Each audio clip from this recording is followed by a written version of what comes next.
Let's save some time. Let's briefly take a moment and quickly start talking about knowledge. Let's start talking about knowledge efficiently. The required learning is an official term approved by the National Center. This term highlights the learner's role in e-learning. The teacher sets the topic and the learner studies it alone. They meet to resolve issues. The student learns the lesson and understands the assessment. The learner is central to e-learning, responsible for their own learning. The teacher guides defining the topic, while the student studies independently. They meet to address any issues. The lesson is student-driven with assessments. The student studies, then meets the teacher for help with assignments. This is opposite to traditional methods, where the teacher explains and the student does homework. Here, the student learns independently and solves assignments with the teacher.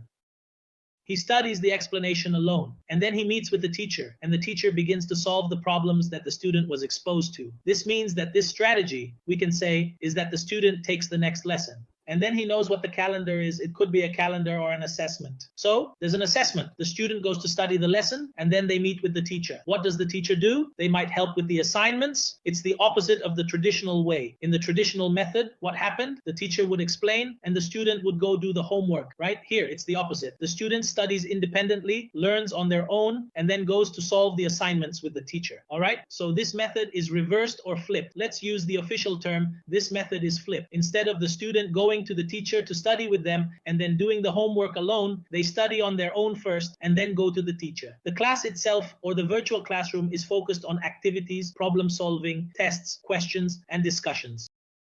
All right, so this method is reversed or flipped. Let's use the official term. This method is flipped. Instead of the student going to the teacher to study with them and then doing the homework alone, they study on their own first and then go to the teacher. Now, the class itself, or the virtual classroom, is focused on activities, problem solving, tests, questions, and discussions. So how do people apply this? Flipped learning relies on video. The class itself, or the virtual classroom, is focused on activities, problem solving, tests, questions, and discussions. So how do people apply this? Flipped learning relies on video. Why does it rely on video? This might not be clear to you in many sources.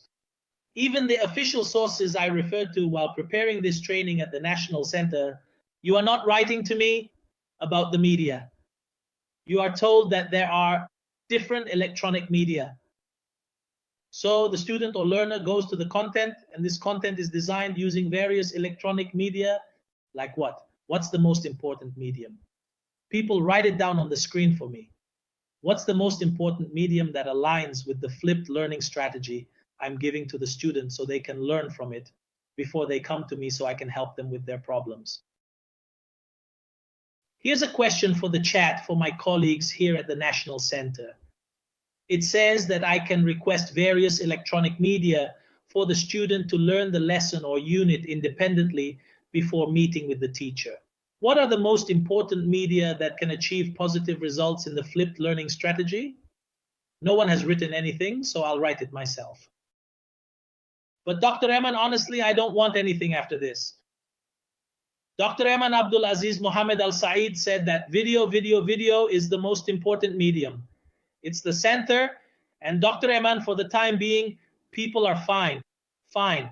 These are examples, all right? But let's stop here. We'll pause the participation. Let's stop. I'll take a line here and say stop. I'm good. I'm satisfied. I'm going to take from the doctor, because the first colleague who responded, Dr. Eman Abdul Aziz Mohammed Al Saeed, said the following. She said that the video is the National Center's focus. They didn't just say video, pay attention. They are telling you that I provide the learner or trainee with a number of different electronic sources or media to understand the main concepts and ideas. All right. In the grand scheme of things, when we consider the hierarchy of importance, we must ask ourselves who holds more significance than those who are deemed more important than others. This question delves into the layers of priority and value that we assign to individuals or groups within our society. It challenges us to think deeply about the criteria we use to determine importance and how these criteria affect our perceptions and decisions. By examining these layers, we can better understand the dynamics of importance and the roles that different people play in our lives and communities. Often we have the colleagues think that educational applications, documentaries, presentations, infographics can accompany the video. The video here replaces the teacher. The teacher jumps into the screen. The teacher jumps into the screen and explains via video, not face-to-face. So in this case, the student can, what are video advantages over teachers in flipped learning during learning, not review? Focus on when students haven't met the teacher. Initially, they get resources. Thank you very much, doctor. They say, ha! In this case, the video allows the student to the advantages of video over the teacher in flipped learning during the learning process, not the review. In the first meeting, they received the resources. Thank you, doctor. In flipped learning, as Dr. Eman Abdul Aziz mentioned, video is crucial. Dr. Eman Abdul Aziz and Dr. Al-Luqlaq said video is beneficial at the beginning. Dr. Al-Luqlaq mentioned video allows replaying unclear points. The choice of video is because it can be replayed for the student. Let's stop here. Video use is crucial, as Dr. Eman Abdul Aziz and Dr. Al-Luqlaq mentioned. Video helps at the start and allows replaying unclear points. Video is chosen because it can be replayed for students. Video is important. Dr. Eman Abdul Aziz and Dr. Al-Luqlaq said that video is directly beneficial at the beginning. Dr. Al-Luqlaq mentioned that one of the advantages of video is the ability to replay any unclear point repeatedly. So we can say this aligns with, what does this align with? Can someone tell me a term? I want to say something, but I'm not sure if we'll understand each other or if there will be a sense of connection. I want to say that the choice of video is because it can be replayed over and over again for the student. I applauded, yes, really, Dr. Khalaf, Dr. Saleh, and Dr. Mulhima, because we are about to change the topic of visual presentation and move into other subjects. I applauded. So thank you, Dr. Khalaf, Dr. Naif Al-Harbi, Dr. Saleh Suleiman Hamad Al-Jumah, and Dr. Mulhima Khadr. Thank you very much. Yes, indeed. Video is important. We use it in the flipped learning strategy. I'm actually using it because it serves as a distinguished substitute for the teacher. Here, the teacher explains just like they do in a recorded lecture. The teacher in the classroom can't repeat things. Dr. Lulu supported her choice of video and said that it can be replayed. I'll answer Dr. Suwaima. This active learning is coming to us later.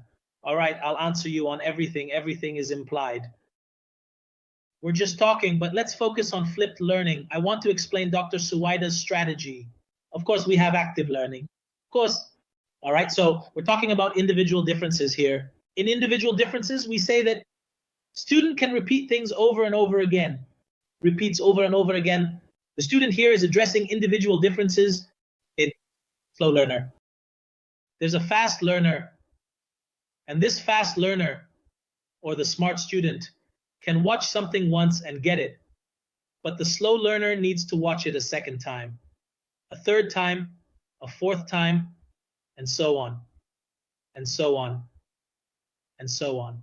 So, of course, there's activity and engagement from the learner. The responsibility for learning lies with the student, and we've moved away from the traditional framework of conventional learning. The learner has become more self-reliant, developing their abilities to solve problems. And keep in mind, where's Dr. Suhair? This is active learning.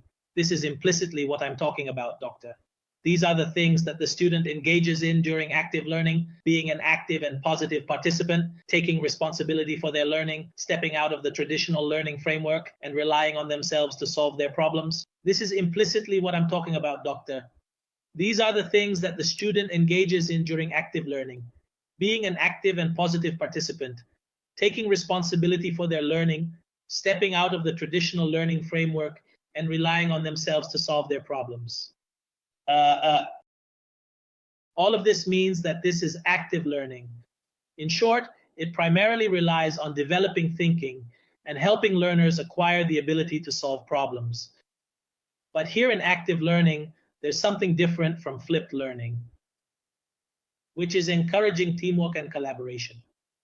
So there are opportunities there's a small difference in communication in active learning, doctor. Although I didn't want to talk about it, I really don't want to upset Dr. Suhair. I won't upset Dr. Suhair.